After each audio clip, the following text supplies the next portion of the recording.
నమస్కారం MCN news కి స్వాగతం. ముందుగా ముఖ్యాంశాలు. పలమనేరు మండలం నాగమంగళం వద్ద ఆదివారం తెల్లవారుజామున పక్కా సమాచారంతో స్పెషల్ బ్రాంచ్ పోలీసులు కాపు కాసి ఈచర్ వాహనంలో తరలిస్తున్న సుమారు 10 టన్నుల రేషన్ బియ్యాన్ని పట్టుకొని పలమనేరు పోలీస్ స్టేషన్ కు తరలించారు. చిత్తూరు జిల్లా పూతలపట్టు నియోజకవర్గం బంగారుపాలెం మండలం మొగలి గ్రామానికి చెందిన జాతకరత్న పాణ్యం శ్రీనివాస్ శర్మకు పురోహితం ఆచార పద్ధతి కార్యక్రమం నిర్వహణ, పురోహితం సంస్కృతి సాంప్రదాయ విధి విధానాలు పాటించడం, విషయ పరిజ్ఞానం సేకరణ గురించి వివరించినందుకు నీతి Aayog, central government of India, Bharat virtual university వారి ద్వారా గౌరవ డాక్టరేట్ ప్రదానం చేశారు.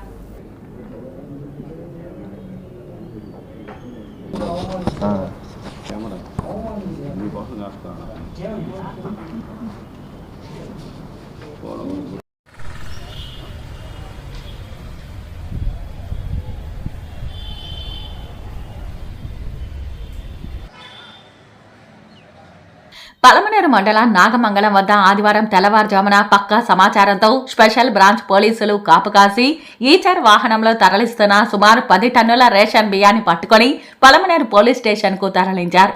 పూతలపట్టు నియోజకవర్గం అరగొండ నుండి కర్ణాటక రాష్ట్రం బంగారుపేటకు తరలిస్తున్నట్లు సమాచారం.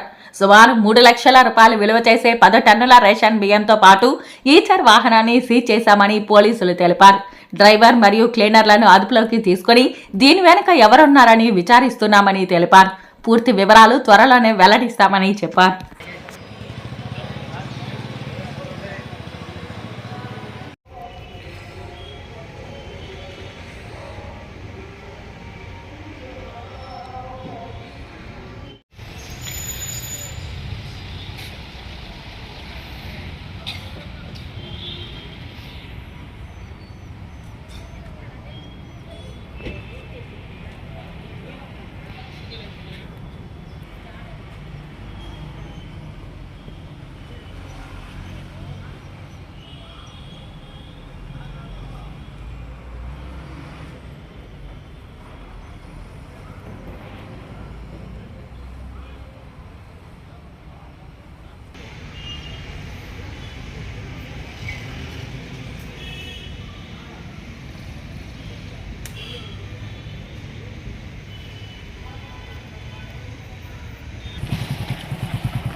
చిత్తూరు జిల్లా పూతలపట్టు నియోజకవర్గం బంగారుపాలెం మండలం మొగలి గ్రామానికి చెందిన జాతకరత్న పాణ్యం శ్రీనివాస శర్మకు పురోహితం ఆచార పద్ధతి కార్యక్రమం నిర్వహణ, పురోహితం సంస్కృతి సాంప్రదాయ విధి విధానాలు పాటించడం, విషయ పరిజ్ఞానం సేకరణ గురించి వివరించినందుకు నీతి Aayog, central government of India, Bharat virtual university వారి ద్వారా తనకు గౌరవ డాక్టరేట్ ప్రదానం చేశారని తెలిపారు. అందరికీ నమస్కారాలు. ఈ భారత్ వర్చువల్ యూనివర్సిటీ తరఫున పురోహిత సేవాతముగా నాకు ఈ అవార్డు దక్కినది. దీంట్లో ప్రతి ఒక్కరికి శాస్త్ర పురోహిత సంభాషణలు వారందరినీ మంచి స్థితిని ప్రతి ఒక్కరికి కలిగించాలనే నమ్మకంతో మేము పౌరోహితాన్ని నిర్వర్తిస్తుంటాను. దాని మీద భగవంతుడు నాకు ఈ కామాక్షి సమేత మొగలీశ్వర స్వామి అవకాశం ఇచ్చారు. ఈ అవార్డు నా తల్లిదండ్రులకి ఇది చేరుతుంది. అట్లే దీనికి సహకరించినటువంటి భారత్ వర్చువల్ యూనివర్సిటీ వారికి ధన్యవాదాలు.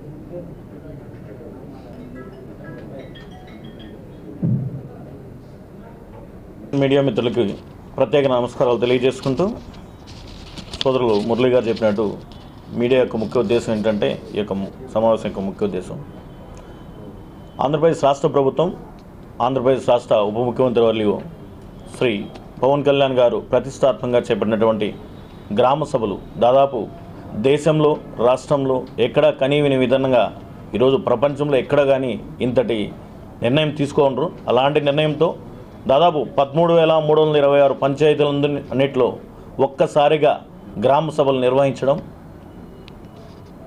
సాక్షాత్తు మోడీ గారి నుంచి కూడా ప్రశంసలు అందుకునే విధంగా చేయడం జరిగింది. దీనికి మా అధ్యక్షులు శ్రీ పవన్ కళ్యాణ్ గారు ముందు నుంచి చెప్తున్నారు, గాంధీజీ కలగలిగిన గ్రామ స్వరాజ్యాన్ని, అదేవిధంగా వైసీపీ ప్రభుత్వంలో ఈ యొక్క సర్పంచ్ వ్యవస్థని బలహీనం చేసి వ్యవస్థలన్నీ నాశనం చేస్తూ ఉంటే, గ్రామ పంచాయతీ వ్యవస్థల్ని బలోపేతం చేసి గ్రామాలను మనం వింటూ ఉంటాం, గ్రామాలే దేశానికి వెన్నెముక అనేసి కూడా. సో వాటిని మనం పుస్తకాల్లో చదువుతూ ఉంటాం. కానీ ఇప్పుడు చూసినట్లయితే మనం ప్రత్యక్షంగా డిప్యూటీ సీఎం ఉప ముఖ్యమంత్రి వాళ్ళు పవన్ కళ్యాణ్ గారి ద్వారా దాన్ని సాధిస్తున్నామని తెలియజేస్తున్నాం. దానికి చూసినట్లయితే మామూలుగా ఇప్పుడు కూడా కానీ గ్రామ సభలు, పంచాయతీ సర్పంచులు, కనీసం గ్రామ సభలు లాస్ట్ 2019-24 సంవత్సరంలో ఎక్కడ కూడా కానీ చేసిన లేదు.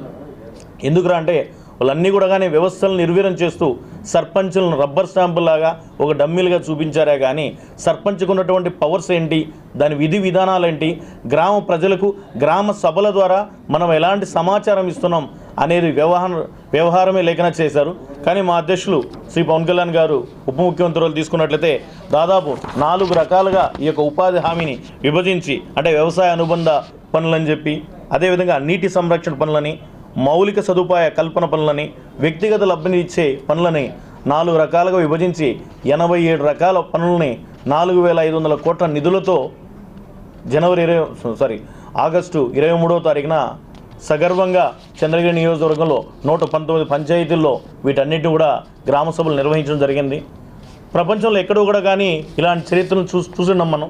ఎందుకంటే సాక్షాత్తు దాదాపు కొన్ని వందల సంవత్సరాలుగా పరిపాలిస్తున్నటువంటి రాజకీయ నాయకులు కూడా ఈ ఆలోచన విధానమే లేదు. దీని యొక్క ముఖ్య ఉద్దేశం ఏంటంటే, గ్రామాలను బలోపేతం చేస్తూ గ్రామాల్లో ఏదైతే మౌలిక సదుపాయాలు ఉంటాయో వాటన్నిటిని కూడా తీర్చాలి. గ్రామాల్లో ఒక రైతే రాజు, రైతే దేశానికి వెన్నెముక అంటూ ఉంటారు. అలాంటిది మనం చూపించాలనే కసితో మొట్టమొదటి కూడా కానీ మన ఆంధ్రప్రదేశ్ రాష్ట్ర ఉప ముఖ్యమంత్రి వర్యులు పవన్ కళ్యాణ్ గారు కృషి చేస్తుంటారు.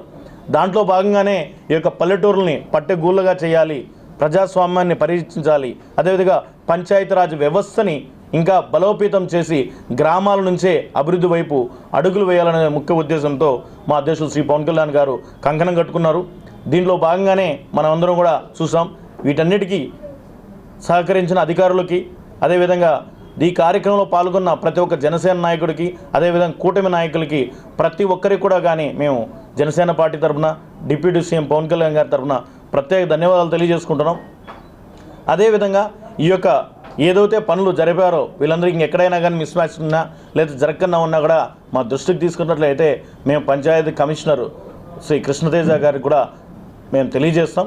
వాటన్నింటిని కూడా ఇంకా బలంగా చేసి పంచాయతీలను సగర్వంగా తల పైకెత్తుకునే విధంగా సర్పంచులందరూ కూడా కానీ దాదాపు వాళ్ళు 5 సంవత్సరాలు ఎప్పుడు కూడా కానీ వాళ్ళు ఫింగర్ వేసి ₹1 తీసుకునేది లేదు. కానీ పవన్ కళ్యాణ్ గారు గ్రామీణ పంచాయతీరాజ్ మంత్రిగా పనిచేస్తున్నప్పుడు స్టార్టింగ్ నుంచి ఈ రోజు వరకు వాళ్ళందరూ కూడా కానీ వాళ్ళ అధికారులు ఏదైతే ఉన్నాయో వాళ్ళ యొక్క సర్పంచ్ యొక్క విధులు ఏదైతే ఉన్నాయో వాటన్నిటి కూడా గర్వంగా చేసే విధంగా ఈ యొక్క సర్పంచ్ వ్యవస్థ ముందుకు తీసుకెళ్తున్నారు. అదేవిధంగా మనం కనుక చూసుకున్నట్లయితే ఎప్పుడు కానీ ఇలాంటి వ్యవస్థ లేదు. ఓ మేజర్ పంచాయతీకి ఒక ఏదైనా ఆగస్టు 15 స్వాతంత్ర దినోత్సవం గణతంత్ర దినోత్సవం అయితే 100-250 రూపాయలు ఉన్నదాన్ని 10,000 రూపాయలు 2,500 25,000 రూపాయలు ఇచ్చే విధంగా మేజర్ పంచాయతీ అయితే 25,000, మైనర్ పంచాయతీ అయితే 10,000 ఇచ్చే విధంగా కూడా అధ్యక్షులు తీసుకున్నాం.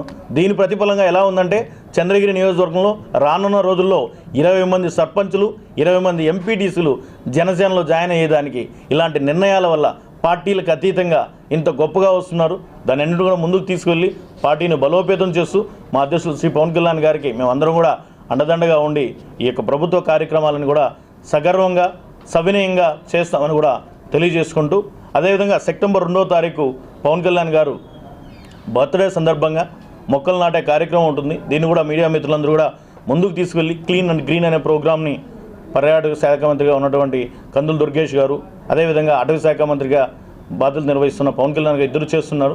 దీన్ని కూడా కానీ క్లీన్ అండ్ గ్రీన్ ప్రోగ్రాంతో మొక్కలు నాటే కార్యక్రమం కూడా చేసే విధంగా కూడా మీడియా మిత్రులందరూ దీనికి అన్ని సహకరిస్తారని కూడా తెలియజేసుకుంటూ ధన్యవాదాలు. Thank you one and all. జై జనసేన, జై పవన్ కళ్యాణ్.